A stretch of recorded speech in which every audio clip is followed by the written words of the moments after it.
Le terme même de collège signifie rassemblement à un même endroit d'une communauté d'individus partageant une même fonction, une même profession ou du moins un même centre d'intérêt.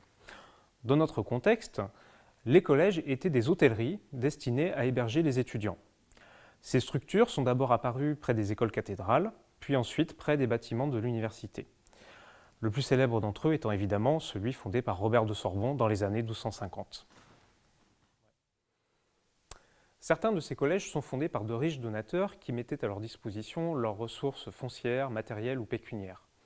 Le but était d'héberger des étudiants pauvres ou d'origine étrangère, en général originaires de la même région que le fondateur. Et il s'agissait de leur donner les moyens de subsister pour pouvoir suivre leurs études. On peut ainsi dire que les collèges ont contribué à diversifier socialement, mais aussi géographiquement, la population estudiantine parisienne.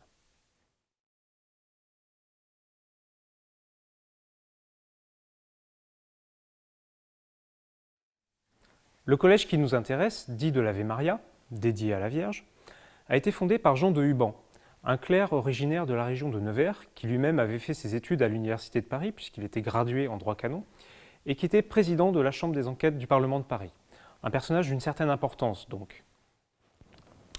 On retient la date de 1336 pour la fondation de ce collège, mais il est manifeste que Jean de Huban avait commencé à préparer les choses bien avant, puisqu'on le voit dès 1327 commencer à accumuler des biens dans la censive de l'abbaye de Sainte-Geneviève. Des terrains, des maisons, des rentes, des biens mobiliers, et ce, en vue de doter sa future fondation. L'emplacement du collège se trouvait dans l'actuelle rue de la Montagne Sainte-Geneviève.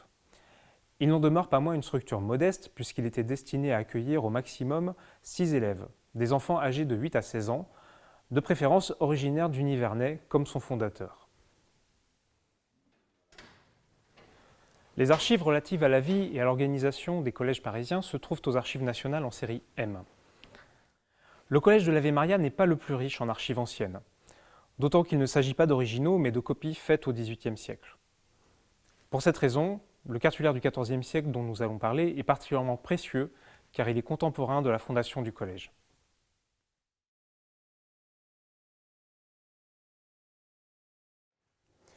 Grâce à ce cartulaire, nous connaissons les statuts définis par Jean de Huban lui-même, c'est-à-dire les règles et la philosophie de vie qui prévalaient dans son collège.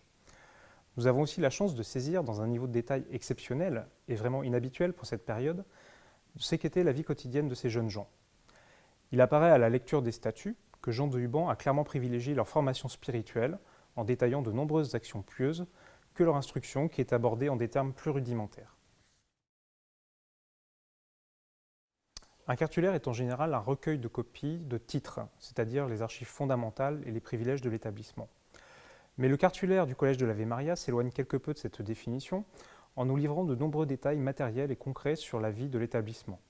Ainsi, on trouve la liste des boursiers nommés par le fondateur, ou encore la liste de tous les objets matériels qui se trouvent dans le collège, ou encore la liste des ouvrages de la bibliothèque.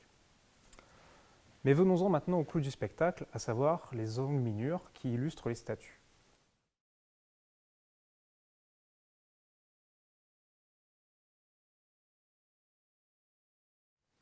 Cette dévotion au quotidien, on la voit dans les premières vignettes, avec les 6 élèves tenant leur livre d'heures, ou les mêmes s'agenouillant devant la statue de la Vierge et récitant le Salve Regina. On a aussi la représentation des dévotions nocturnes, où l'on voit les étudiants dormir 2 par 2 dans le même lit, avec les prières à dire pour chaque saint patron.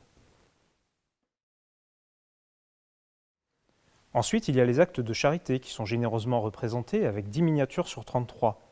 On peut voir sur un feuillet la distribution chaque jour d'écuelles de potage avec des morceaux de pain et au-dessous la distribution de 20 paires de chaussures à la Toussaint. Sur un autre feuillet, on voit qu'il était prévu, pour l'anniversaire de la mort du fondateur, de recevoir 20 pauvres au collège à qui les élèves servaient à manger. Dans une autre vignette encore, on voit les élèves distribuer de l'argent aux prisonniers du Châtelet, 4 deniers. Ces prisonniers que l'on voit à travers les tours de la forteresse. Terminons cette découverte par la discipline intérieure qui se traduisait par différentes tâches ici représentées.